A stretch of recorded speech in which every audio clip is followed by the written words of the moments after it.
शिकणार आहे. तुम्हाला मी सांगितलं की वाक्यरचनेमध्ये 3 पार्ट अतिशय महत्वाचे आहेत: सब्जेक्ट, वर्ब, ऑब्जेक्ट. आणि सब्जेक्ट आणि ऑब्जेक्ट या प्रकारामध्ये नाऊन आणि प्रोनाऊन हे शब्द घेतले जातात. नाऊन हा प्रकार बऱ्यापैकी आपल्याला येतो, म्हणून आपण पहिल्यांदा आता काय घेणार आहे, प्रोनाऊन घेणार आहे. तर प्रोनाऊन हे किती प्रकारचे असतात हे पाहून घ्या, समजून घ्या तुम्ही. तर सगळ्यात पहिले आपण पहिली कन्सेप्ट घेऊ लक्षात. पहिला विषय आपला आजचा पार्ट्स ऑफ स्पीच, शब्दांचे प्रकार, शब्दांच्या जाती. आता पार्ट्स ऑफ स्पीच किंवा शब्दांचे प्रकार, कोणताही शब्द घ्या इंग्लिश मधला, कोणताही शब्द घ्या, जो तोंडातून निघाला निघाला तो शब्द, तो कोणताही शब्द 8 पैकी कोणत्या ना कोणत्या प्रकारचा असेल. म्हणजे इंग्लिशमध्ये 8 प्रकारचे शब्द असतात, 8 कॅटेगरीज मध्ये त्यांना डिवाइड केलेला आहे: noun, pronoun, verb, adjective, adverb, conjunction, preposition, interjection, असे 8 प्रकार आहेत. तर 8 प्रकारापैकी आपण आज कोणता प्रकार घेतो आहे, प्रोनाऊन घेतो आहे. ठीक आहे. आता याच्यामध्ये वन बाय वन मी तुम्हाला एक एक गोष्ट समजून सांगतो की प्रोनाऊन्स मध्ये आपण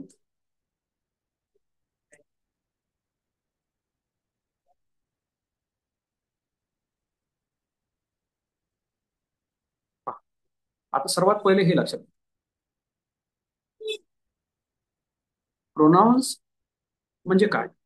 प्रोनाऊन म्हणजे असा एक शब्द असतो जो आपण नाऊनचा पुन्हा पुन्हा समजा जो उपयोग आहे, जो वापर आहे, यूज आहे आपल्या वाक्यांमध्ये बोलताना, तो टाळण्यासाठी प्रोनाऊन घेत असतो. For example, I, you, he, she, it, we, they असे शब्द असतात हे. जसं मला समजा एखाद्या मुलीच्या बाबतीत बोलायचं, त्या मुलीचं नाव आहे समजा सीता, तर मी म्हणेल बा Sita is a very nice girl. पण दुसऱ्यांदा मला जर if I want to say, if I want to speak more about her, note करू शकतो तुम्ही, काही प्रॉब्लेम नाही, पण लक्ष डायव्हर्ट नाही झालं पाहिजे, स्क्रीनशॉट काढून घ्या. तर बघा, सीताबद्दल जर मला दुसऱ्यांदा वाक्य बोलायचं आहे, किंवा सीता पहिलं वाक्य म्हटलं की Sita is a very nice girl, आणि मग मला म्हणायचं की मग मला तिच्याबद्दल आणखी बोलायचं, तिच्या स्माईल बद्दल बोलायचं आहे, तिच्या बघण्याबद्दल बोलायचं आहे, मग मी पुन्हा सीताच नाही म्हणणार किंवा Sita is smiling at the camera. सीताच्या ऐवजी म्हणेल की she is smiling at the camera. आता समजा एखादा मुलगा आहे राजू नावाचा, आणि मला राजू बद्दल बोलायचं की राजू खूप हँडसम मुलगा आहे, मी म्हणेल की Raju is a very handsome boy. पण दुसऱ्यांदा पुन्हा जर मी राजू बाबतीत बोलतोय, तुम्ही म्हणाल की he is my friend, he goes to college every day, he plays cricket, is a very nice person. म्हणजे मी त्याच्या बाबतीत ही शब्द वापरला. मुलगी होती तर मी शी शब्द वापरला. अनेक जण असतील असतील समजा की माय रिलेटिव्ह आर व्हेरी रिच. आता दुसऱ्यांदा मी जेव्हा मला म्हणायचं आहे की ते माझ्याकडे येतात, मला सपोर्ट करतात, असं मला म्हणायचं आहे, तर मी माझे नातेवाईक म्हटल्यानंतर पटकन दुसऱ्या वाक्यात म्हणतो की ते माझ्याकडे येतात. पहिल्यांदा तर मी म्हटलं नाऊन वापरलं की माय रिलेटिव्ह आर व्हेरी रिच, आणि दुसरं वाक्य मी त्यांच्या बाबतीत बोलतोय आणि मी म्हटलं की they come to me and they support me, मग मी दे शब्द वापरला. पण हे असे शब्द असतात: I, we, you, they, he, she, it, what, where, when, why, me, us, you, they, this, that, this, somebody, some, nobody, खूप सारे असे म्हणजे प्रोनाऊन्स आहेत. त्यापैकी हा जो आपण प्रकार घेतलेला आहे पहिला, तर पहिला प्रकार आज आपण शिकतो आहे पर्सनल प्रोनाऊन्स. सगळेच प्रकार घेणार आहे आज आपण वन बाय वन. सर्वात आधी, first of all we shall study personal pronouns. आता पर्सनल प्रोनाऊन मध्ये पहिलं प्रोनाऊन बघा काय आहे. पहिलं प्रोनाऊन आहे आय. जेव्हा तुम्ही तुमच्या स्वतःबद्दल बोलता, की जसं मला म्हणायचं की मी टीचर आहे, तर I will say I am a teacher. आपण मित्र आहोत, आपण म्हणून वी आर फ्रेंड्स. आपण एकापेक्षा जास्त आहोत वी म्हणायचं. आपण एकटंच आहे तो आय म्हणायचं. समोरच्या व्यक्तीला म्हणायचं आहे किंवा तू माझा मित्र आहे, तर आपण म्हणून you, you are my friend. आणि मोठी व्यक्ती आहे, तुम्ही माझे काका आहे, तरी यूच म्हणायचं की यू आर माय अंकल. ते माझे वडील आहे असं म्हणायचं. कसं म्हणाल सांगा बरं, कोण सांगते? ते माझे वडील आहे असं म्हणायचं. कसं म्हणाल? पटकन माईक ऑन करा आणि मला सांगा, ते माझे वडील आहे. हे तुम्हाला इंग्लिश They म्हणायचं. पूर्ण वाक्य म्हणा की ते माझे वडील आहे. Say this in English. Say this sentence in English. ते माझे वडील आहेत. They are They my are my father. father. बघा, तर ही एक कॉमन मिस्टेक आहे. यासाठी आपल्याला हे जे अगदी सोपे सोपे वाटणारे शब्द आहे ना, हे शिकावं लागून राहिले. अशा चुका पुन्हा नाही झाल्या पाहिजे यासाठी. दे हा शब्द अनेक जणांसाठी वापरला जाणारा शब्द आहे. कधीच एका व्यक्तीला, एका माणसाला, एका स्त्रीला, एका पुरुषाला दे तुम्ही म्हणू शकत नाही. एकापेक्षा अनेक असले तर त्यांना आपण ते म्हणू. वडिलांना हा ही देश, इज माय. कारण देश शब्द जर तुम्हाला मी सांगितलं तर एका जणासाठी वापरला जाणारा शब्द नाही. He is अनेकांना. my father. हा? He is my father. हम्म, बरोबर आहे. अनेक जण असले तरच दे म्हणायचं, ते स्त्रिया असो की पुरुष असो. मग अनेक असले की दे म्हणायचं. पण जर एकच पुरुष असला, मग ते आपले वडील असो, आपला भाऊ असो, आपले शिक्षक असो, एक पुरुष असेल तर ती म्हणायचं, ही is my father, he is my uncle, he is my brother, he is my son. मुलगी असेल तर शी म्हणायचं, स्त्री असेल तर शी म्हणायचं, एक असली तर. She is my teacher, she is my mother, she is my sister, she is my daughter. आणि अनेक असल्या, मग स्त्री असो, पुरुष असो, मिक्स असो, मग ते म्हणायचं. ते माझे नातेवाईक आहेत, दे आर माय रिलेटिव्ह. ते माझे मित्र आहेत, दे आर माय फ्रेंड्स. ते माझे अं, पडोसी म्हणजे काय म्हणतात, शेजारी आहेत. ते Neighborhood. They are my. Neighbours, neighbourhood नाही. नेबरहुड म्हणजे शेजार. Neighbors. Neighbours, Yes. They are my neighbours. Neighbor. ते खूप छान आहेत, दे आर व्हेरी नाईस. ते मूर्ख आहेत, दे आर फुल्स. ते खूप गरीब आहेत, दे आर व्हेरी पुअर. असं. ते मला मदत करतात, दे हेल्प मी. असं. एक असलं तर ही, एक स्त्री असली तर शी. आणि स्त्री नाही आणि पुरुषही नाही, तो टेबल आहे. तो टेबल आहे तर मग तुम्ही हे असं मराठी अर्थात घ्याल का, की बा इथे तुम्ही सर लिहून दिलाय ना, ही म्हणजे तो, त्याने, त्याला, तो. तो टेबल आहे, मग ही इज टेबल. मग तुम्ही माणसाला म्हणणार आहे की ही इज टेबल. तो माकड आहे. Is stable. It is. तो माकड आहे. तो माकड आहे तर तुम्ही काय म्हणाल का, बा he is monkey. No. He is monkey म्हटलं तुम्ही माणसाला म्हणणार का तो माकड आहे. म्हणतात ना कधी कधी, अरे तो बैल आहे म्हणते. मीरा बायकोच ऐकते म्हणते, बैल आहे म्हणते, तो बैल. म्हणजे म्हणतात ना. तर बघा, माणसाला जर तुम्ही बैल म्हणून राहिले असेल तर बा तो बैल आहे, मग तुम्ही ठीक आहे ही म्हणाल तुम्ही. पण बैलालाच बैल म्हणून राहिले तर मग तुम्ही इट म्हणा. म्हणजे स्त्री पुरुष सोडून बाकी जे काही आहे त्या सगळ्यासाठी इट वापरा, जर एक असेल तर. जसं ते कम्प्युटर आहे, इट इज अ कम्प्युटर. ते छान आहे, it is good, it is nice. ते महाग आहे, इट इज एक्सपेन्सिव्ह. असं काही पण जे असेल, जसं मला ते आवडते, तर मला ते आवडते तर आय लाईक इट म्हणावं लागेल. मला तो आवडतो असं म्हणायचं तर आय लाईक हिम म्हणून, आपण तो भाग वेगळा आहे. तर ही गोष्ट लक्षात घ्या. एक स्त्रीसाठी शी, एका पुरुषासाठी ही. स्त्री पुरुष सोडून बाकी काही असो, वस्तू, पदार्थ, प्राणी, जिवंत, लिव्हिंग, नॉन लिव्हिंग, त्याच्यामध्ये काही पण आलं, एखादी ऍक्शन, सगळ्यासाठी इट म्हणून. आणि अनेक असले की मग दे. तर इथपर्यंत क्लिअर आहे सर्वांना? हो. Yes. चला, Yes, let's sir. Let's move on to the next slide. पाहत दुसरं बघा. आता हा दुसरा येस सर. प्रकार. दुसरा प्रकार आहे पॉझिटिव्ह प्रोनाउन. हा खूप महत्वाचा प्रकार आहे. हा प्रकारामध्ये जसं समजा तुम्हाला त्या पहिल्या प्रकारामध्ये पर्सनल प्रोनाउन मध्ये कन्फ्युजन कशाबद्दल होतं, ते बद्दल. बाकीचे तर माहित होते, पण ते बद्दल काही जण कन्फ्युज होते. ही शी बद्दल, इट बद्दल कन्फ्युज होते. इटच्या बद्दल आणखी एखादी गोष्ट, जेंडर जर माहित असेल तर तुम्ही इट प्राण्यासाठी सुद्धा वापरू शकता, की इट इज माय काऊ. असं तुम्ही कधी म्हणता, तुम्हाला जेंडर माहित नाही. पण जर घरचीच गाय असेल तर तुम्ही म्हणू शकता शी इज आवर काऊ म्हणू शकता. इटचं असं पण आहे, लक्षात ठेवा. म्हणजे आपल्या बेबी बद्दल आपण बोलतोय, आपले छोटंसं बाळ आहे, त्याच्याबद्दलही म्हणतात, बोलू शकतो की इट्स माय बेबी, होऊ शकते असं. तर ते होतं समजा पर्सनल प्रोनाउन बद्दल. आता आपण हा एक दुसरा अतिशय महत्वाचा प्रकार, आणि या प्रकाराबद्दल खूप लोक कन्फ्युज आहेत. मला आठवते एक पुस्तक वाचलं होतं मी, गॉड ऑफ स्मॉल थिंग नावाचं. God of small things, Arundhati Roy यांचं पुस्तक होतं. त्या पुस्तकामध्ये एक वाक्य होतं. ते वाक्य पुन्हा पुन्हा यायचं. ते वाक्य होतं त्या नॉव्हेल मधल्या एका विलन विलन विलन कॅरेक्टरचं होतं.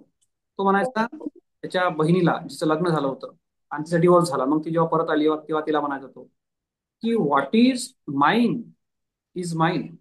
जे माझं आहे ते माझंच आहे. What is mine is mine, but what is yours is also mine. जे तुझं आहे ते पण माझंच आहे. What is yours is also mine. तर यावेळेस काही काही लोक समजा त्या वाक्याला समजताना थोडंसं कन्फ्युज व्हायचं. मी असं पाहिलं. तर लक्षात घ्या, माईन हा शब्द, आता आमच्या शिक्षकांनी पण आम्हाला माईनचं मिनिंग सांगितलं होतं. मला आज दुःख वाटते ते मिनिंग आठवलं होतं.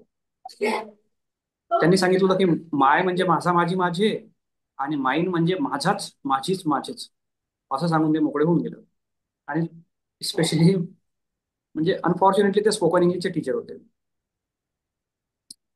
मला काही वर्षानंतर नंतर कळालं की अरे काहीतरी वेगळा शब्द होता हा. बरं, मी सांगतो. माईन आणि माय मध्ये हा डिफरन्स नाही. माय जे आहे, एम वाय माय म्हणतो आपण, ते जे आहे ते पॉझिटिव्ह ऍडजेक्टिव्ह आहे. म्हणजे ते एखाद्या नाऊन सोबत येते. जसं माय पेन, माय कार, माय ब्रदर, माय सिस्टर, कोणत्या तरी नाऊनच्या आधी येते. ते ऍडजेक्टिव्हचा रोल प्ले करते, म्हणून त्याला पॉझिटिव्ह ऍडजेक्टिव्ह म्हणतात. ते हमखास कोणत्या ना कोणत्या नाऊन सोबत येईल, ते एकटे येऊ शकत नाही. माय म्हटलं की असं नाही होणार की my is sister, my is brother, my is car, my is pen, असं नाही होऊ शकणार. My watch birthday, my play cricket, असं नाही होऊ शकत. माय हा शब्द our, your, their, his, her, हे जे काही आहे सगळे, हे सगळे पॉझिटिव्ह ऍडजेक्टिव्ह आहेत. ते एकटे येऊ शकत नाही, कारण ते ऍडजेक्टिव्हचा रोल प्ले करतात. त्याच्यासोबत हमखास नाऊन आलं पाहिजे. म्हणजे मायला काहीतरी लावावं लागेल. माय पेन, माय कार, माय बुक, माय क्लास, असं काहीतरी लावावं लागेल. आवर्सचे तसंच, युअरचे तसंच, देअरचे तसंच. पण हे जे मी ते शब्द लिहून ठेवलेले आहेत, दिसतात तुम्हाला, हे ऍडजेक्टिव्ह नाही आहेत, हे प्रोनाऊन्स आहेत. पॉझिटिव्ह प्रोनाऊन्स आहेत. मालकी दाखवण्यासाठी हे प्रोनाऊन वापरले जातात. ते पण मालकी दाखवण्यासाठी वापरले जातात, पण ऍडजेक्टिव्ह आहेत ते. म्हणजे ते एकटे येत नाही, कोणत्या तरी नाऊन सोबत येतात. हे एकटे येतात, यांचं असं इंडिपेंडेंटली येतात. जसं मला म्हणायचं आहे की हा टेबल माझा आहे, तर मी म्हणेल धिस इज माय टेबल. आणि मला जर म्हणायचं आहे की हा टेबल माझा आहे, तर मला म्हणावं लागेल धिस टेबल इज माइन. काही जणांच्या लक्षातच नाही आलं असेल का सर तुम्ही म्हणून काय आले, फरक तर काहीच नाही आहे, लक्षातच नाही आला. बरोबर ऐका तुम्ही, मी तुम्हाला काय म्हणताय पुन्हा सांगतो. दुसरं वाक्य आहे तुम्ही, हा, धिस मोबाईल. पहा मी काय म्हटलं, पहिलं वाक्य धिस मोबाईल इज माइन, आणि दुसरं वाक्य आहे this is my mobile. This mobile is mine. आता या वाक्यामध्ये पहा, धिस मोबाईल म्हणजे हा मोबाईल, इज म्हणजे आहे, आणि माइन म्हणजे माझा. माइन सोबत काही आला का? माझा. काहीच नाही, एकटा आला. तर हा, हे जे शब्द आहे हे या प्रकारात असणारे पॉझिटिव्ह प्रोनाउन प्रकार, हे एकटे येतात. या वाक्यात मला असं म्हणण्याची काय आवश्यकता नाही this mobile is mine mobile, नाही, असं होतच नाही. तुम्हाला जर म्हणायचं की हा माझा मोबाईल आहे, तर मग म्हणा तुम्ही दिस. दिस म्हणजे हा, इज म्हणजे आहे, माय मोबाईल माझा मोबाईल. म्हणजे माय, आवर, युअर, देअर, हिज, हर, हे शब्द तुम्हाला या शब्दासोबत नावून घ्यावं लागेल. वेअर ॲज हे जे शब्द तुम्हाला सध्या दिसत आहेत स्क्रीनवर, या शब्दांना तुम्हाला एकटं वापरता येईल. खूप सारे वाक्य बनवता येईल की द हाऊस इज माइन, ते घर माझा आहे. This table is ours, this table is ours, हा टेबल आमचा आहे. धिस क्लास इज युअर्स, हा क्लास तुझा आहे. बऱ्याचदा असं म्हणा आपल्याला काम पडते की ही प्रॉब्लेम जी आहे ना, ही प्रॉब्लेम माझी नाही आहे, ही प्रॉब्लेम तुझी आहे, असं जोर द्यायचं काम पडते बोलताना कधी कधी. की तू जे प्रॉब्लेम सांगते आहे, तू जो म्हणतो आहे की हा आपली प्रॉब्लेम आहे, आपली प्रॉब्लेम आहे, आपली आपली काही नाही आहे, ही प्रॉब्लेम माझी नाही आहे, ही प्रॉब्लेम तुझी आहे, तू सॉल्व्ह करत बस.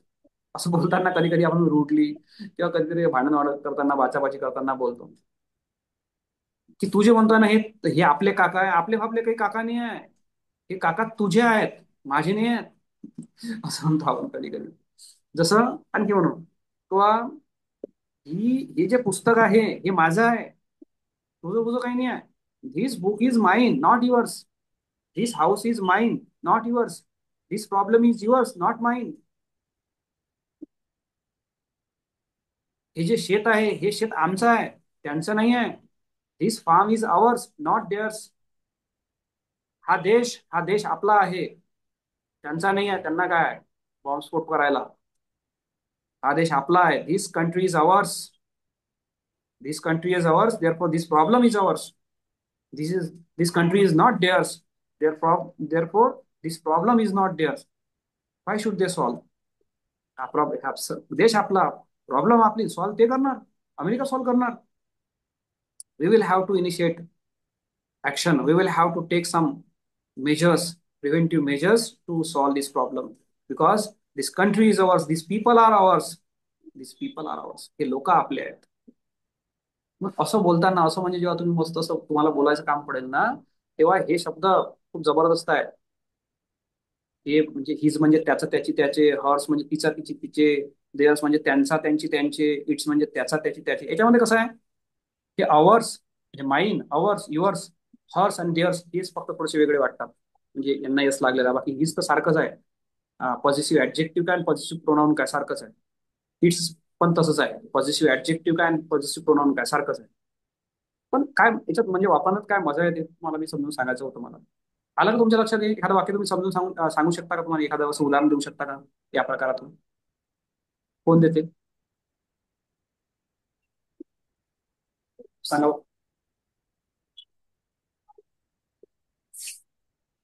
सांगा पटकन, म्हणजे आपल्याला म्हणजे वेळ खूप कमी आहे आपल्याकडे, टॉपिक खूप मोठा आहे. एखादं वाक्य यापैकी एखादा शब्द वापरून करा, म्हणजे तुम्हाला हा टॉपिक समजला असं त्याचा अर्थ होईल. असंच म्हणजे लिहत नका बसू, तसंच सांगा पटकन.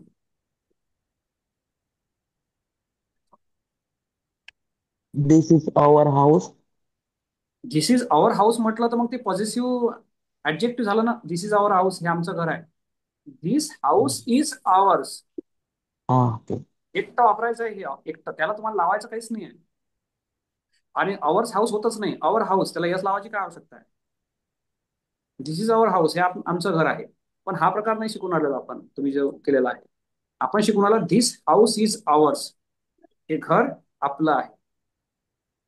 आपलं घर नाही म्हणत आहे फक्त आपण, लक्षात घ्या. आपलं घर असं म्हणत नाही आहे, आपलं म्हणतोय फक्त आपण. माझा पेन म्हणत नाही मी, फक्त मी माझा म्हणतो आहे. हे समजून घ्या. सांगा बरं एखाद्याला कोणी, म्हणजे मग आपल्याला समजलं असं वाटेल. This house is mine. हा, धिस हाऊस इज माइन. माझे घर. हे घर, माझे आहे. हा हे घर माझे आहे. हे माझं घर आहे नाही, हे घर माझे आहे.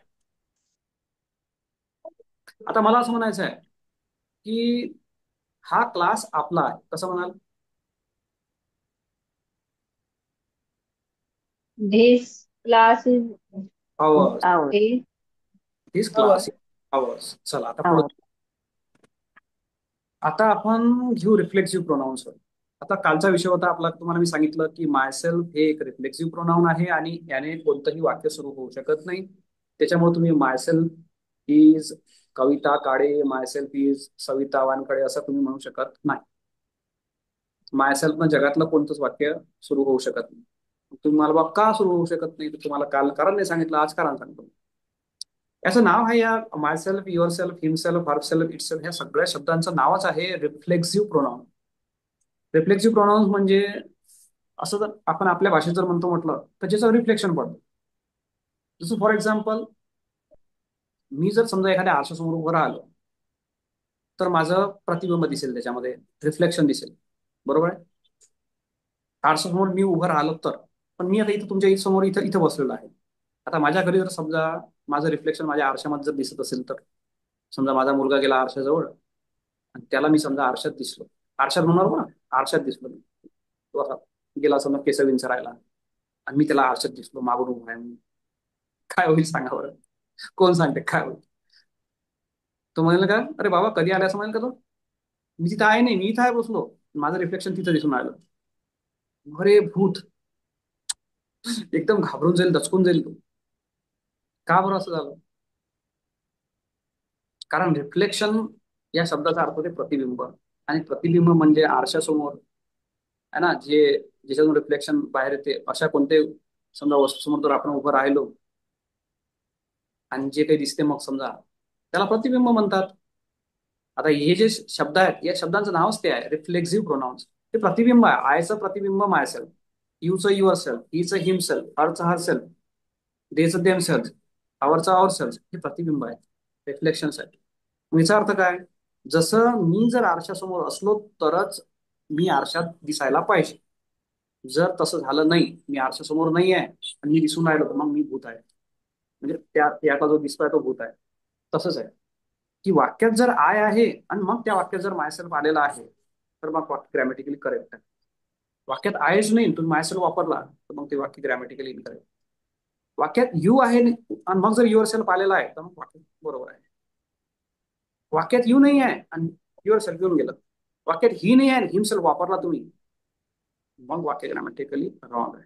म्हणजे what I mean to say in short, that if you want to use myself in some sentence, there must be I, there must be whenever you are using yourself in some sentence, there must be you in that sentence.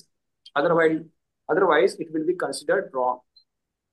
Himself पाहिजे असेल वाक्यामध्ये, तर ही असलाच पाहिजे. ही शी I we you दे हे तुम्ही वापरू शकता एकटे. ह्या शब्दांची अशी अट आहे, या शब्दांमध्ये अशी कंडिशन आहे की हे शब्द तुम्हाला त्यांचं जे ओरिजिनल रूप आहे, म्हणजे काय म्हणतो आपण त्याला, ओरिजिनल जो शब्द आहे त्यांचा, तो असल्याशिवाय हे शब्द तुम्हाला वापरता येत नाही त्या वाक्यामध्ये. मी स्वतः हे शिकलो असं मला म्हणायचं आहे, तर मी म्हणेल आय मायसेल्फ लर्न इट. मी स्वतः त्याला पाहिलं, आय मायसेल्फ सॉ हिम. तू मला स्वतः सांगितलं, you your self told me, you told me your self, असं पण म्हणू शकता. छोटं वाक्य असलं तर तुम्ही काय करू शकता की जे हे रिफ्लेक्सिव्ह प्रोनाउन आहे ते वाक्याच्या शेवटी पण ठेवू शकता. मोठं वाक्य असलं तर पटकन ज्या प्रोनाऊनचं ते रिफ्लेक्शन आहे, ज्या प्रोनाउन बद्दल आलेलं आहे ते त्याला पटकन चिपकून द्यायचं. किंवा मी स्वतः कॉलेजला रोज अटेंड करतो, I myself attend the college on daily basis. I myself म्हटलं फक्त मी. तो स्वतः त्या चुकीसाठी रिस्पॉन्सिबल होता. He himself was responsible for that mistake. तिने स्वतः जाऊन त्याच्यासोबत म्हणजे भांडण केलं. She herself went to him and started fighting with him. She herself went and started fighting with him. असा हा एक चक्कर आहे. स्वतः म्हणायचं तुम्हाला, मी स्वतः, आम्ही स्वतः, तुम्ही स्वतः, ते स्वतः. तर प्रत्येक वेळेस हा शब्द वापरताना त्याचं जे प्रोनाऊन आहे main, I we you they she, हे त्या वाक्यामध्ये असायला पाहिजे. याबद्दल बरेच जण कन्फ्युज असतात, म्हणून मी तुम्हाला हा इथे मुद्दा घेतला. अदरवाईज तुम्हाला मी स्वतः, आम्ही स्वतः ही मिनिंग तुम्हाला माहित असेल. पुढचे प्रोनाऊन घेऊ. पुढचा प्रकार आहे demonstrative pronounce. This, that, these आणि दोज. डेमॉन्स्ट्रेटिव्ह प्रोनाउन्स काय करतात? पॉइंट आउट करतात की गोष्ट, ही गोष्ट, ती गोष्ट, हा पेन, तो पेन, ते मित्र, हे मित्र, असं म्हणायचं काम पडतात. जसं मला म्हणायचं की हा क्लास, दिस क्लास, तो table, that table, he bottle, this bottle, तो मोबाईल, दॅट मोबाईल, असं पॉइंट आउट करायचं आहे. असं सहज जर मला म्हणायचं असेल की ती एक बॉटल आहे, इट इज अ बॉटल, तो माझा मित्र आहे, तर ही इज माय फ्रेंड, असं सहज म्हणायचं आहे तुम्हाला, पॉइंट आउट न करता. तर मग तुम्ही हे जे पर्सनल प्रोनाउन्स आहेत, I, we, you, they, he, she, it, हेच वापरायचे. इट वापरायचं आहे. समजा तुम्हाला वस्तूबद्दल बोलायचं आहे, जसं तो टेबल आहे, तर आपण दॅट इज टेबल नाही म्हणू विनाकारण. आपण म्हणू इट्स अ टेबल. ती गाय आहे, इट्स अ काऊ. पण मला असं पॉइंट आउट करायचं की हा हा जो आहे ना, हा हा पेन आहे, तो पेन नाही आहे. तो तर ती तर एक अशी काळी आहे, ती स्टिक आहे, ती जे तू म्हणतो आहे ती स्टिक आहे. This is a pen, that one is a stick. हा हा माझा मित्र आहे, this is my friend, that one is not my friend, that one किंवा दॅट इज माय नेबर. असं तुम्हाला पॉइंट आउट करायचं असते, डिरेक्शन दाखवायची असते, तेव्हा तुम्ही हे शब्द वापरतात. आता हा ही हे एक जर असेल तर दिस म्हणतो आपण, दिस नाही म्हणायचं, दिस. आणि एकापेक्षा जास्त असले तर दिस म्हणतात, टी एच ई असे. हा पेन आहे, दिस इज अ पेन, आणि हे पुस्तक आहे. एक पुस्तक असेल तर दिस इज अ बुक, आणि एकापेक्षा जास्त असेल तर आपण म्हणून दीज आर बुक्स. तो माझा मित्र आहे. तो जो आपण म्हणतो ना, असं आपल्याला दाखवायचा आहे, तो इकडचा बाजूचा आहे की तो बाजूचा, दॅट इज माय फ्रेंड. अशा वेळेस पॉईंट आउट करतो आपण, मग आपण दॅट.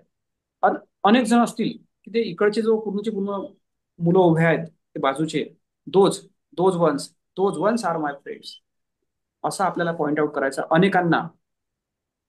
तर मग आपण दोज म्हणतो. दॅटचं अनेक वचन दोज आणि दिसचं अनेक वचन दिस, असं. एकासाठी दिस, अनेकांसाठी दिस. एकासाठी दॅट, अनेकांसाठी दोज. पण वापरायचे कधी आहेत हे चारही शब्द? Only when you are pointing out something. काही पण मग हे कोणालाही लागू होतात. याच्यासाठी असं काही नाही स्त्री पुरुष वस्तू पदार्थ प्राणी असं काही नाही, कोणाहीसाठी. ज्याला ज्याला ज्या कोणाला तुम्हाला पॉइंट आउट करायचं आहे त्यावेळेस वापरायचे. तेव्हाच वापरायचे, विनाकारण नाही वापरायचे. पुढचा प्रकार आहे इंटरोगेटिव्ह प्रोनाउन्स. जेव्हा आपण प्रश्न विचारतो तेव्हा हे शब्द खूप कामी पडतात.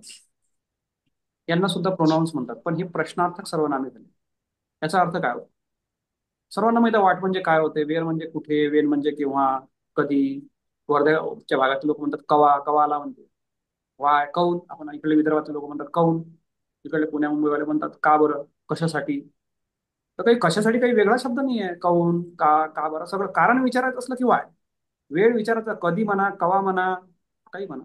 वेळ विचारायचं असेल तर वेळ. कुठं विचारायचं आहे तर वेळ. काय म्हणायचं आहे, काय कोणती गोष्ट असं म्हणायचं तर वाट.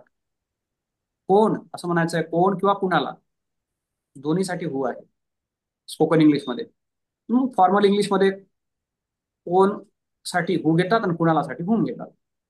हीच चॉईस दाखवायची, चॉईस विचारायची की हा पेन की हा पेन, हा कलर की तो कलर. असं म्हणायचं असेल तर म्हणायचं which colour, this one or that one. काही काही लोक काय करतात, सर्रास विच वापरतात. तू कोणतं म्हणजे मला म्हणायचं आहे की तुला कोणता रंग आवडतो. डेफिनेटली तुम्हाला जर हे वाक्य दिलं तुम्हाला which colour do you like, चुकलं वाक्य ते. Which colour do you like असं जर तुम्ही म्हणत असाल तर your sentence is completely wrong. काय चुकलं? तुम्ही म्हणायला पाहिजे होतं की what colour do you like. का बरं what colour do you like असं म्हणायचं होतं? कारण जर चॉईस दिली असली तुमच्या समोर तर तुम्हाला विच वापरायचा आहे, अदरवाईज व्हॉट वापरायचा आहे. मी जर तुम्हाला 10 रंग दाखवले की बघा हा निळा, हा ब्ल्यू, हा व्हाईट, हा ऑरेंज, हा ब्लॅक, सांगा याच्यातला कोणता कलर आवडतो. Which colour do you like, मग विच येईल. मग मी तुम्हाला चॉईस दिली नाही, सहज तसं म्हणतोय. अच्छा तुम्हाला कोणता खेळ आवडतो, तर which game do you like नाही, what game do you like. कोणता कलर आवडतो, what game do you like. What असं. Colour. What colour do you like, sorry what colour do you like. कोणता रंग तुम्हाला आवडतो, कोणता गेम आवडतो, what game do you like. कोणता पेन तुम्ही परचेस केला, what pen did you purchase. Choice दिली असेल की तुम्ही बा हे जे 2-4 पेन तुम्हाला दाखवले तर मग which pen did you purchase, कोणता पेन त्याच्यापैकी तुम्ही परचेस केला तर मग विच पेन म्हणा. कोणता ब्रँड आवडतो, what brand do you like. Which brand do you like नाही, what brand do you like. Choice द्यायची असेल तर विच, चॉईस नसेल तर मग व्हॉट. हा डिफरन्स मला तुम्हाला समजून सांगायचा होता, म्हणून हे शब्द मला पुन्हा सांगितले. हाऊ म्हणजे कसा, कशी, कसे होते. काही जणांना कन्फ्युजन असते. किती, किती म्हणजे हाऊ मेनी, हाऊ मच. कसा म्हणजे हाऊ, हाऊस म्हणजे हाऊचा अर्थ होते कसा, कशी, कसे. कितीसाठी शब्द आहेत ते हाऊ मेनी, हाऊ मच. मोजता येत असेल तर हाऊ मेनी, नाही मोजता येत असतील, अनकाउंटेबल असतील तर मग हाऊ मच म्हणतात. त्याच्यावर आणखी आपण बोलणार आहे नंतर. आता सध्या फक्त मी इंट्रोडक्टरी तुम्हाला समजून सांगतो आहे. इथं हा काही टॉपिक संपला नाहीये, आणखी हा टॉपिक नंतर घेणार आहे आपण सेपरेटली. सध्या फक्त एक ओळख करून देतो आहे, काही महत्वाच्या गोष्टी सांगितल्या मी. आता याच्याबद्दल मला तुम्हाला आणखी काय सांगायचं आहे. Most important thing which I want to tell you about this pronouns is that whenever you are using this pronouns for framing questions, questions form करण्यासाठी जेव्हा तुम्ही हे शब्द वापरता तर यांचा हा नियम आहे की या शब्दांसोबत तुम्हाला हेल्पिंग फॉर प्रत्येक वेळेस ठेवावं लागते. जसं तुम्ही काय बोलू शकता असं मला म्हणायचं असेल तर व्हॉट यू कॅन स्पीक असं नाही म्हणता येणार, व्हॉट कॅन यू स्पीक. तुम्ही केव्हा येऊ शकता, वेन यू कॅन कम नाही, वेन कॅन यू कम. आपण कधी भेटू शकतो, तर वेन वी कॅन मीट असं नाही होणार, वेन कॅन वी मीट. म्हणजे आपल्याला कॅन म्हणा, ॲमिजर म्हणा, वॉजवेअर म्हणा, असं कोणतं तरी हेल्पिंग वर्ब यांना लावावं लागते, तेव्हा प्रश्न तयार होतात. आणि ते सेपरेटली आपण शिकणार आहे framing questions, how to frame questions. तुमच्या वेळेत कोणाला काहीतरी विचारायचं आहे वाटते, विचारा. मला काही विचारायचं आहे का?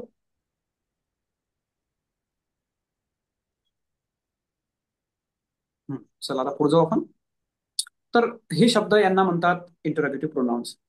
आता यातलेच काही शब्द असे आहेत की जे समजा जर तुम्ही त्याच्यानंतर हेल्पिंग वर्ब न वापरता डायरेक्ट त्याच्यानंतर नाऊन किंवा प्रोनाऊन जर तुम्ही ठेवलं. नाऊन कशाला म्हणतात? कोणत्याही व्यक्तीचं, वस्तूचं नाव. प्रोनाऊन म्हणजे त्याऐवजी वापरला जाणारा शब्द, जे आता आपण शिकतो आहे. असं कोणतंही तुम्ही नाऊन प्रोनाऊन जर पटकन या शब्दांसमोर ठेवून दिलं आणि हेल्पिंग वर्ब त्याच्यानंतर ठेवलं, तर मग या शब्दांचे अर्थ बदलतात. जसं हुचा अर्थ मग कोण नव्हता, हुचा अर्थ होईल जो जी जे. हुमचा अर्थ ज्याला होईल, कुणाला असं नव्हता, ज्याला होऊन जाईल. हुचा अर्थ ज्याचा असा होऊन जाईल.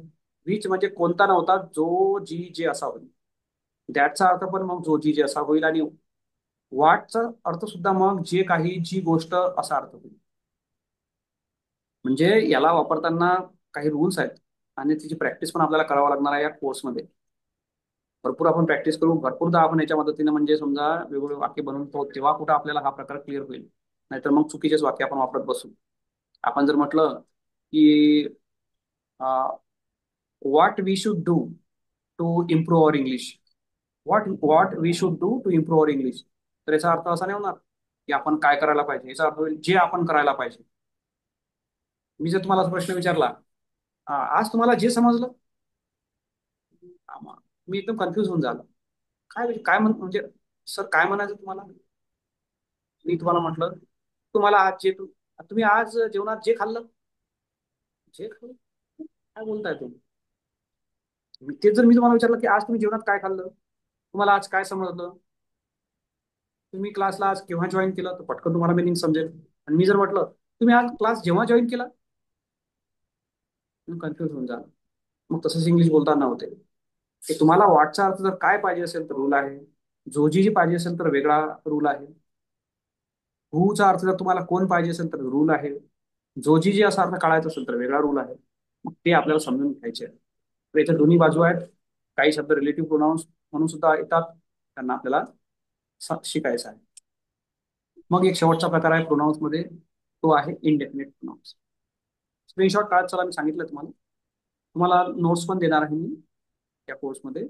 प्रत्येक व्हिडिओ नंतर, प्रत्येक लाईव्ह क्लास नंतर एक टेस्ट पेपर असणार आहे. आणि त्या टेस्ट पेपरमध्ये यावर म्हणजे या क्लास, एका त्या पर्टिक्युलर क्लासवरच पूर्णचे पूर्ण प्रश्न असणार आहे, वाक्य असणार आहे. मग त्याची आन्सर की असणार आहे. म्हणजे तुम्ही जे सोडवलं ते बरोबर आहे की नाही बरोबर आहे ते चेक करण्यासाठी एक आन्सर की पण असणार आहे. व्हिडिओ कोर्समध्ये असं असेल, एक प्रश्न म्हणजे प्रश्नपत्रिका, म्हणजे आपण त्याला क्वेश्चन शीट म्हणून, टेस्ट पेपर म्हणून, त्याच्यासोबत एक आन्सर शीट जोडलेली असेल, आन्सर की म्हणून आपण त्याला, म्हणजे उत्तर चेक करायसाठी. आणि जो लाईव्ह क्लास आहे, लाईव्ह क्लासमध्ये रोज मग आपण काय करणार, एक लाईव्ह क्लास घेणार. मग शेवटी एक तुम्हाला टेस्ट पेपर देणार, तो तुम्ही सोडवला की ते उत्तर मी तुम्हाला सांगणार, कोणते बरोबर होते कोणते चुकले. आणि मग त्यामध्ये सर्वात जास्त मार्क याला मिळाले, म्हणजे तुमचे उत्तर तुम्ही व्हॉट्सअप ग्रुपवर टाकणार. मग मी ते चेक करून सांगणार की यातला कोण सर्वात जास्त मार्क कोणाला भेटले. ज्याला सर्वात जास्त मार्क भेटले त्याला विनर डिक्लेअर करणार आणि त्याला त्याच्या पत्त्यावर एक गिफ्ट पाठवणार. तर असा आपला कार्यक्रम असणार लाईव्ह क्लासचा. आणि व्हिडिओ कोर्सचा कार्यक्रम कसा असणार सांगितलं मी तुम्हाला. व्हिडिओ कोर्समध्ये तिथंच एक टेस्ट पेपर, तिथं त्याच्याच खाली आन्सर की पण असणार आहे व्हिडिओ खाली. आणि वर समजा एक व्हिडिओ त्या पर्टिक्युलर टॉपिकवरचा. तर आजचा जो टॉपिक आहे आपला प्रोनाऊन्स, त्याच्यामध्ये हा शेवटचा भाग सुरू आहे आपला. तर बघा, जेव्हा आपण लोकांच्या बाबतीत बोलतो आणि त्या लोकांना स्पेसिफिकली कोणत्या लोकांबद्दल बोलतो आहे आपण, हे काही निश्चित नसते. जसं आपल्याला म्हणाला कोणीतरी, आता कोणतरी म्हणजे आपण कोणाबद्दल, कोण स्पेसिफिक ग्रुप बद्दल नाही बोलत आहे आपण. कोणीतरी कोणीतरी आलं आणि मला विचारलं, आपल्याला समवन म्हणा की someone came and ask me, somebody came and ask me. कोणीही म्हणायचं असेल की कोणीही इंग्लिश बोलू शकतो. काही रॉकेट सायन्स थोडी इंग्लिश बोलणं. म्हणजे any one can speak English, anybody can speak English. It's not rocket science. प्रत्येक जण इंग्लिश कम्युनिकेशन स्किलला मास्टर करू शकतो. Every one can master the communication skills. Every one can master the communication skills. असं प्रत्येक जण म्हणायचं असेल तर एव्हरी. नो वन म्हणायचं असेल की नो वन इज इमॉर्टल. कोणीही अमर्त्य नाही आहे. सगळेला एक दिवस मरायचंच आहे. No one is perfect. कोणीच परफेक्ट नाही आहे. असं कोणीही नाही म्हणायचं असेल तर नो वन म्हणायचं, नो बडी म्हणायचं. एव्हरीवन आणि एव्हरीबडीचा अर्थ सारखा, एनीवन एनीबडीचा अर्थ सारखा असं असते. म्हणून ते तिथं ते दोन दोन शब्द आहेत पण अर्थ जवळपास सारखा आहे. मग कुठेतरी म्हणायचं आहे आपल्याला की कुठेतरी, कुठेतरी असं मला असं वाटते की कुठेतरी तुम्हाला हे पुस्तक मिळणार. You will find this book somewhere. तुम्ही प्रयत्न करा. You try, you try a bit more. You will find it somewhere. तुम्हाला कुठेतरी मिळणार. कुठेही जा तुम्ही. Anywhere you go, anywhere you will find some people who will not support you, who will not help you, will always oppose you. You go anywhere, everywhere. प्रत्येक ठिकाणी, सगळीकडे problem सगळीकडे आहेत. प्रत्येकाच्या घरी मातीच्या चुली आपण म्हणतो की problems are everywhere. Every household has problems. Such people are everywhere. असे लोक सगळीकडे आहेत. Opportunities are available everywhere. प्रत्येक ठिकाणी अपॉर्च्युनिटीज अवेलेबल आहे. मग आपल्याला म्हणायचं की नो वेअर, कुठंच नाही. तुम्हाला शांती कुठंच मिळणार नाही. You can find peace of mind nowhere. You can find it only in your mind. Peace of mind फक्त तुमच्या माइंडमध्येच तुम्हाला भेटू शकते. You cannot find elsewhere. अन्य ठिकाणी नाही भेटू शकणार. You will find it nowhere. शोधा, पूर्ण जग दुनिया कुठेही शोधा. You will find ultimately in your own mind. You are going to find peace of mind nowhere. आईचं प्रेम, जे आईची जी माया आहे, the affection of love, you will find know where. कुठंच नाही भेटणार. You will find only with your mother. You will find it only with your mother. तर nowhere म्हणजे कुठेच नाही. थिंग्स, समथिंग, काहीतरी असं म्हणायचं की काहीतरी मिसिंग आहे. Something is missing. काहीतरी रॉंग आहे. म्हणजे कुछ तो दाल में काला आहे. Something is wrong. That is something fishy. तर गडबड आहे असं समथिंग म्हणायचं असलं काहीतरी म्हणतात. काहीही. काही काही मुलं असतात ना, म्हणतात अरे मी तुझ्यासाठी काही करू शकतो म्हणते. I can do anything for you. Anything. तुझ्यासाठी म्हणते मी ताजमहल बांधू शकतो म्हणते. I can build a Taj Mahal for you. त्याचं घर प्रधानमंत्री योजनेतून बांधणं सुरू असते. हा हिला सांगते की I can build a Taj Mahal for you. I can do anything for you. Everything. काहीही पण काही नाही. सर्व काही. Everything. I can sacrifice everything for you. I can die for you. काय काय सांगतात लोक, काय काय म्हणतात ते. आणि काही काही लोक त्या याच्यामध्ये येऊनही जाते, त्या फुग्यात येऊनही जाते. काय म्हणतात आपण त्यातले, त्याच्या चलाखीत सापडूनही जाते. एव्हरीथिंग. आपण म्हणतो की सगळं काही ना, असं म्हणजे असं ट्रान्झिटरी आहे, मोमेंटरी आहे. Everything is momentary. सगळं काही म्हणजे सगळं काही पॉसिबल आहे असं आपल्याला म्हणायचं की एव्हरीथिंग इज पॉसिबल. आणि मला म्हणायचं की बा काहीच पॉसिबल नाही. Nothing is possible. माझ्याकडे काहीच नाही. I have nothing. तर काहीच नाही म्हणायचं असेल तर नथिंग. सगळं काही म्हणायचं असेल तर एव्हरीथिंग. मग म्हणायचं सर्व. सर्व. सगळं काही चांगलं आहे.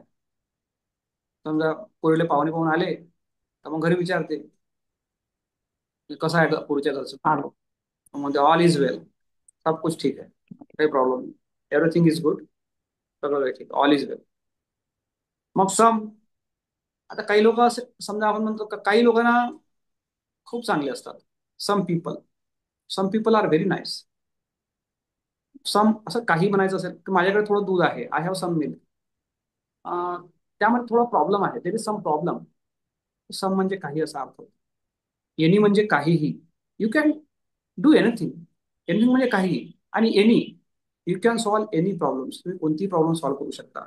You can read any book. तुम्ही कोणतेही पुस्तक वाचू शकता. तर असं आपण एनी म्हणजे काहीही असा अर्थ होते. आणि मिनी म्हणजे बरेच होते. हे शब्द काही साधे शब्द नाही आहेत. या शब्दावर एक स्पेशल आपलं सेशन आहे ज्याच्यामध्ये a lot of, many, much, more, few, little, a little, a few असं सगळं आपण घेणार आहोत. त्याला डिटर्मिनर्स म्हणतात. तर त्यावर आपण एक स्पेशल सेशन घेऊन ते समजून घेणार आहे. सध्या एवढी माहिती असू द्या तुमच्याकडे. आता सगळ्यात मला वाटतं आणखी हा एक प्रकार राहून गेलेला आहे, त्यावर बोलू आपण. झालं मग.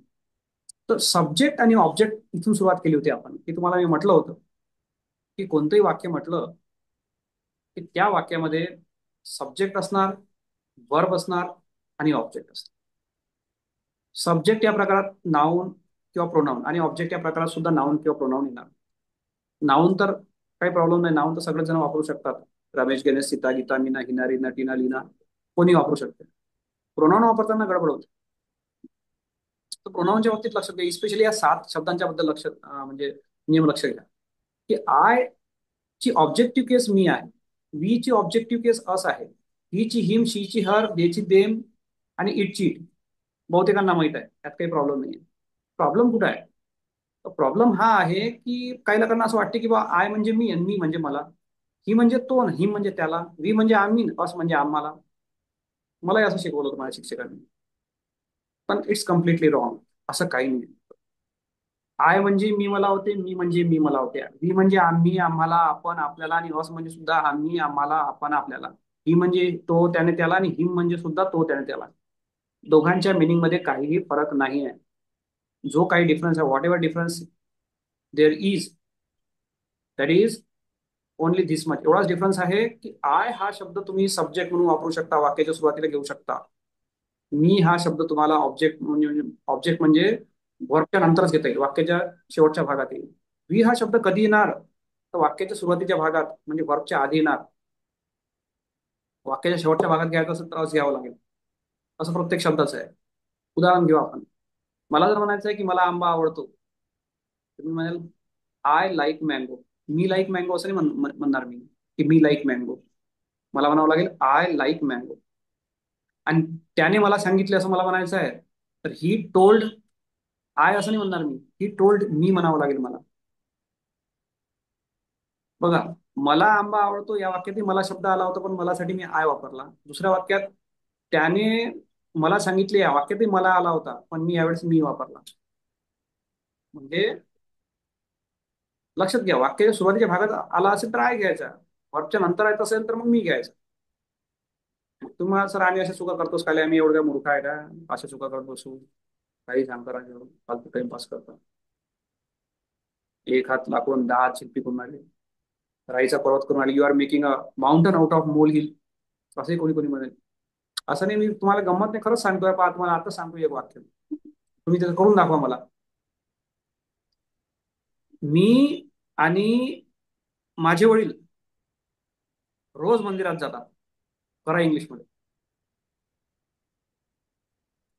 मी आणि माझे वडील रोज मंदिरात जातात. इंग्लिशमध्ये करा. कोण सांगते?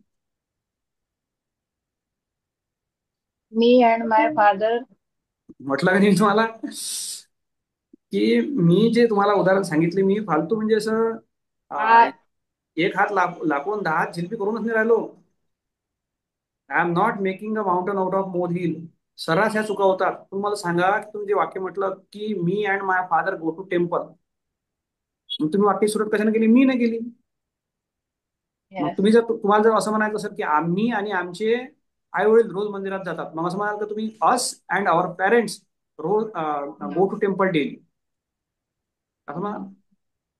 ते आणि त्यांचे वडील रोज मंदिरात जातात. Them and their parents go to temple No.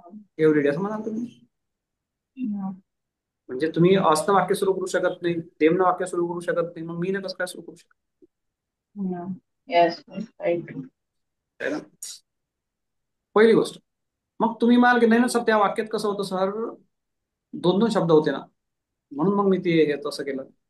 ते काही असो, वर्बच्या आधी जर आलं असेल तुम्हाला आयच म्हणावं लागेल. I and my parents, I and my father, I and my friend. आणि त्यातल्या त्यात एक काम करायचं की पहिले समोरच्याचं नाव घ्यायचं. जर दोन दोन दोघांचा उल्लेख आला असेल, त्यात जर आपण स्वतः असेल तर आपण पहिले पहिले मिरवायचं. पहिले काय करायचं, समोरच्याचं घ्यायचं. माझा मित्र आणि मी, मी समजा मंदिरात जातो, ते तू मराठीत कसं म्हणा की मी आणि माझा मित्र मंदिरात जातो म्हणा, की की माझा मित्र आणि मी मंदिरात जातो असं म्हणा. कसंही म्हणा, इंग्लिशमध्ये काय करायचं, पहिले घ्यायचं समोरच्या व्यक्तीला, की माय फ्रेंड, मग लावायचं and I. My friend and I go to temple every day. आम्ही आणि आमचे आईवडील रोज देवाची पूजा करतात. Our parents and My parents and I. And आपलं म्हटलं त्यांनी our parents and we pray the God every day. तो आणि त्याचा भाऊ रोज आंघोळ करतो. कसं मला सांगा बरं. तो and त्याचा भाऊ. तो आणि त्याचा भाऊ रोज आंघोळ करतो.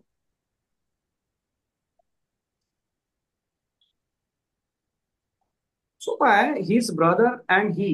His brother and he He is taking a bath every day. Taking takes bath daily. ते नंतर आता आपण शिकणार आहोत आपल्या टेन्सेस मध्ये, वाक्यरचनेमध्ये ते शिकणार आहोत. तुम्ही ते तसं नाही होऊ शकत. Takes bath every takes bath daily, त्याला यस लागतं. day. मला म्हणायचंय ती आणि तिची आई ह्या सगळ्या प्रॉब्लेम साठी कारणीभूत आहे. सांगा कसं म्हणाल. his mother and she हम्म. आता इथं आपली चूक काय होते पाहतो मग. आता आपण पहिलं वाक्य बरोबर केलं होतं, नंतर 3-4 वाक्य आपण लगातार चुकवले आणि कोणाच्या लक्षात पण नाही आलं. बघा आपण काय करतो की जर सिंगुलर नाऊन असेल, म्हणजे सिंगुलर जर सब्जेक्ट असेल तर आपण व्हर्बला यस यस लावतो, किंवा जे ॲमिजार पैकी घ्यायचं असेल तर आर घेतो. सिंगल असेल तर इज घेतो, प्लुरल असेल तर आर घेतो. आता पहा आपण पहिल्यांदा जेव्हा म्हटलं की मी आणि माझा भाऊ रोज मंदिरात जातो, तर ते ठीक होतं की my brother and I go to temple every day, बरोबर वापरलं तुम्ही. पण जेव्हा नंतरचे वाक्य जे केले तेव्हा आपण काय केलं वाक्यांमध्ये, जसं समजा ती आणि तिची आई सगळ्या गोष्टीसाठी कारणीभूत आहे, त्याच्यामध्ये पहा ती आणि तिची आई हे प्लुरल झालं समजा सब्जेक्ट, अनेक वचनी सब्जेक्ट झाला, तर तिथं इज न वापरता आपल्याला वापरावं लागेल her mother and she are responsible for all this mess, all this problems. She म्हणा किंवा हर मदर म्हणा, her mother and she are responsible for all this problems किंवा ऑल दिस मेस. आपण का असं म्हटलं हर मदर अँड शी, त्याच्यानंतर R का घेतलं, कारण दोन आहेत ना, प्लुरल नाऊन झालं ते शी अँड हर मदर, किंवा her mother and she plural झालं. म्हणून आपल्याला हे सब्जेक्ट वर्ब ऍग्रीमेंट सुद्धा लक्ष ठेवावं लागेल. एवढं बारीक असते ह्या सगळ्या गोष्टी. ह्या बारीक गोष्टी आपल्याला भरपूर सराव करावा लागतील, नाही तर मग आपण चुकीचं बोलत जाऊ. म्हणजे असं म्हणा की पावला पावलावर धोका आहे. ते गाणं नाही का, बाबूजी धीरे चलना राह में जरा संभलना बडे धोके आहे, तशी गोष्ट आहे. इंग्लिशमध्ये तुम्ही विचार नाही करू शकत, असे असे अर्थ निघतात, अशा अशा चुका होतात. म्हणून मग आपल्या बोलण्यामध्ये जर प्रोफेशनलिझम आणायचं असेल, तुम्हाला असं वाटते की बा नाही आपण you should sound professional, then you will have to bring accuracy in your English. काही लोक म्हणतात सर बोलता बोलणं आवश्यक आहे, चुका झाली तरी चालते. I agree, I agree with them 100%, काही शंका नाही. चुकत चुकतच माणूस शिकते, आणि याचा असा अर्थ आहे का मग का चुकत चुकतच बोलायचं म्हणून नेहमीच. सुरुवात करा तुम्ही चुकीचं बोलून. समजा जसं आपल्याला म्हणायचं आहे की नाही बाबा पळत झडतच माणूस चालणं शिकते, मग का जीवनभर त्यानं पळत झडतच चालावं काय. चालला 2-4 पावलं का पडला, 2-4 पावला केले कपडे खराब, शर्ट पॅन्ट, चालला ऑफिसले पळत झडत, मग काय तुम्ही सांग. गाडी ऍक्सिडेंट करत करतच माणूस शिकते, मग याचा असा अर्थ आहे का त्यानं जीवनभर ऍक्सिडेंट करत बसा म्हणून. ध्रुवदेवर थोडीशी गाडी एखाद्या ठिकाणी ॲटो फॅटोले मारते म्हटलं लोक, लक्षात लक्षात घ्या. म्हणजे मला असं म्हणायचं आहे की इंग्लिश चला चुकत चुकत बोला तुम्ही, ग्रॅमरच्या चुका करा, पण ते सुरुवातीला ना, नंतर अॅक्युरेसी असली पाहिजे, नाही तर हसतील लोक, मिनिंग काहीच्या काही निघतील, गबाळ्या म्हणतील का बोलता येत नाही, बोलतो कशाला, असं होईल. त्याच्यावर तो अंदाज लावतील तुमचा, तुम्हाला जज करतील तुमच्या इंग्लिशवरून, का अरे अरे, आलं किती पाण्यात आहे, आलं लक्षात. समजलं समजलं, ठीक आहे ठीक आहे. एक काम करा भाऊ, राहू द्या, मराठीमध्येच बोला, मराठीमध्ये समजते आम्हाला. असं उतरून देतील आपला पाणउतारा करतील. म्हणून मस्त सांगतो की ते सुरुवातीला ठीक आहे चुकत चुकत बोला, पण नंतर तुम्हाला अॅक्युरेसी पाहिजे, फ्लुएन्सी पाहिजे. अटकत अटकत नका बोलू, नाही तर मग चाललं I I I I I I want to say that English, असं जर म्हणतो समोरचा मला अटक्या आहे का, बरोबर बोलताय तुम्ही, व्यवस्थित बोल म्हणून बोलू नको. मराठीत मग बोलून पहा बरं, असं लोक काय तुम्हाला म्हणजे चांगलं म्हणतील का, अप्रिशिएट करतील का. सुरुवातीला ठीक आहे, लहान मुलं आहे चांगलं वाटते, अटकत अटकत बोलतात मुलं, अडखळत बोलतात, पहिल्या दुसऱ्या वर्गातले मुलं, ठीक आहे. मोठा माणूस जर असा करत असेल तर तो जोक म्हणून जाते लोकांसाठी. म्हणून लक्षात घ्या, फ्लुएन्सी पण आवश्यक आहे, अॅक्युरेसी पण आवश्यक आहे. या गोष्टीशिवाय इंग्लिश बोलण्यात काही अर्थ नाही आहे. काही म्हणजे आपलं असं काही चुकीचं प्रदर्शन नाही व्हायला पाहिजे. आपलं प्रेझेंटेशन चांगलंच असलं पाहिजे. असं म्हणतात लोक. एक कवी आहे सुधाकर गायधनी, ते म्हणतात की आम्ही चिंध्या पांघरून सोनं विकायला बसलो. आम्ही चिंधेसारखे कपडे घातले, फाटके फुटके कपडे घातले आणि अक्षरशः सोनं विकायला बसलो मार्केटमध्ये. आम्ही चिंध्या पांघरून सोनं विकायला बसलो तर गिराईक तिरकता टिकेना. मग आम्ही मग आम्ही सोनं पांघरून चिंध्या विकायला बसलो. पहिले काय म्हणते, चिंध्या पांघरल्या, चिंधेचे कपडे घातले आणि सोनं विकायला बसलो तर एक गिराईक टिकत नव्हतं. मग आम्ही सोनं पांघरून चिंध्या विकायला बसलो तर गर्दी पेलवता पेलवेना. असा जमाना आहे. जर तुमचं प्रेझेंटेशन चांगलं असेल तर लोक तुमच्याजवळच्या चिंध्याही विकत घेतात. आणि प्रेझेंटेशन जर तुमचं म्हणजे तुमचं जर तुम्ही जर चांगले व्यवस्थित बोलणं, व्यवस्थित कपडे, कम्युनिकेशन स्किल जर चांगलं नसलं तर तुम्ही कितीही तुमच्यात क्वालिटीज असू द्या, त्याचं काही लोक म्हणजे त्या गोष्टीला व्हॅल्यू देत नाही, तुमची रिस्पेक्ट करत नाही. म्हणून तुमचं ग्रुमिंग, तुम्हाला थोडंसं काय म्हणतो आपण त्याला, तुमचं ड्रेसिंग सेन्स, तुमचे एटिकेट्स मॅनर्स, तुमचे कम्युनिकेशन स्किल्स, ह्या सगळ्या गोष्टी तुमच्याकडे असणं आवश्यक आहे. त्याचा जर तुम्ही व्यवस्थित वापर केला तर definitely you can impress people and get what ever done by people.